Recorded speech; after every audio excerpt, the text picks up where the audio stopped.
Good afternoon. I've got the Camacho American barrel age where I've already removed the band here. This is a Toro size, 6-inch 50 ring gauge, Dominican made. Most Camachos are Honduran made, but for this one, they've just kind of thrown the playbook out altogether. This one's actually made at the Davidoff factory in the Dominican Republic, but it utilizes some Connecticut and Pennsylvania broadleaf for the wrapper, and apparently some American fillers and binder leaves as well. I don't think it's a complete American puro in the sense that all leaves are American. I think some of them are not, but most are American. So if you want a good old 4th of July cigar, this is your cigar. How is it though? I like it. I immediately got notes of chocolate right off the bat, and then they disappeared for the next half hour. I don't really get a lot of that chocolate anymore. So I initially got chocolate, and I still get some sweetness. I got it more at the beginning.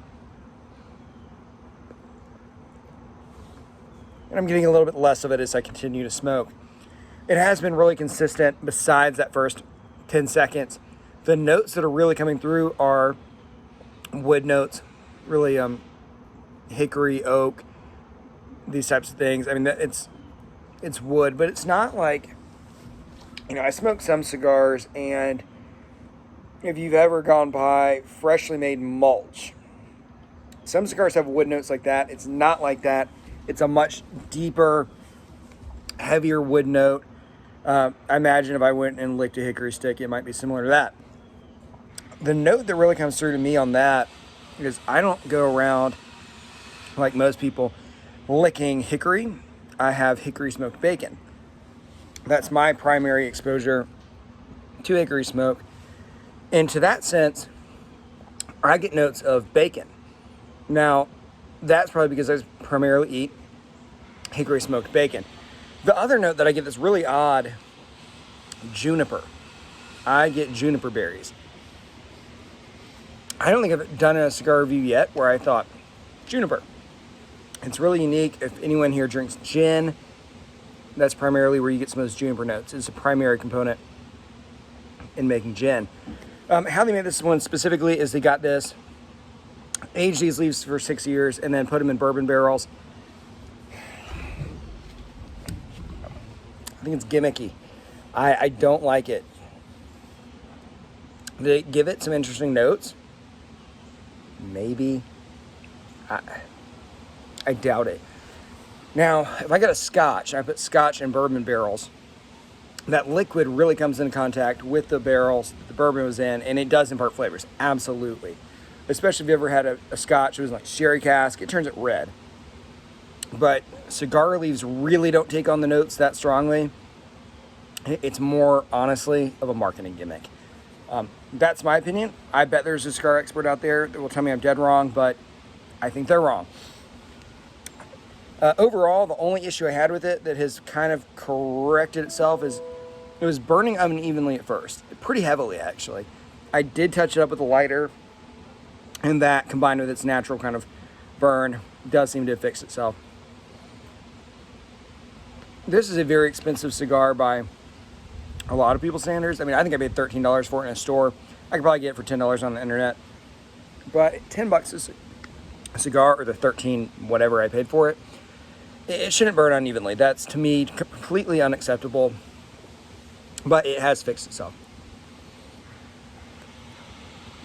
Overall, I like it. It's a big, very strong, very bold cigar. If I was drinking a scotch or a bourbon, I might pair it with it. I have some kind of unusual thoughts on that compared to most people. So I did watch a review on Cigar Daily, which, by the way, if you haven't checked out Cigar Daily, they might be my competition. I've got 40 subscribers. They've got 101,000. They're currently winning, I guess. But check them out. They did a review of it, and the guy's very knowledgeable. And he came up with the same conclusion. Hickory notes. His burned poorly at first, then corrected. But the thing he said that I would disagree with, he said, yeah, I'd have this with a bourbon. If I'm smoking a cigar and having bourbon or scotch, I typically don't go with a strong cigar. I find that the strong cigar overpowers the bourbon or scotch much easier than the Scotch would overpower really the cigar. So I actually prefer to smoke more mild cigars. A nice, Connecticut wrapped Romeo Julieta would be great, or any really non-Maduro cigar, anything that's not super strong. Honestly, some of the Victor Sinclairs that have the Connecticut wrappers would be good as well. I just think that this cigar would overpower anything you're drinking. So if you're drinking some cheap beer, you're drinking some NASCAR soda, this might be a good thing. You might want to wash that awful beer taste out of your mouth. I'm actually about to pair this, though, in a second with a Dragon's Milk Stout. I think that's going to go really well with it.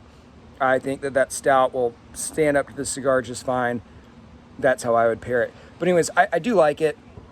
So my typical rating is always, for those of you that watch, how's it burn? Not great. How's it draw, though? Phenomenally. The point of smoking is so that you can smoke and look like Smog the Dragon pushing the smoke out of your mouth. And for that purpose, it works extremely well. So I do like it. Its only flaw is that it is a little bit one-dimensional. It's mostly got those wood notes, and it burned a little bit unevenly at first. That's really the only cons, along with what I think is kind of the bourbon gimmick. For the price, though, oh man, it's hard. It'd be a soft buy for the price. Now, if my neighbor comes over in a minute with more of these, bully for him. That's awesome. I would love to smoke more of these. I wish I had more of these. So in that sense, buy it, try it. But for the price, I'm going maybe Henry Clay Stalk Cut. I'm going with maybe even the Drew Estates Undercrown would be similar to it. But I like it.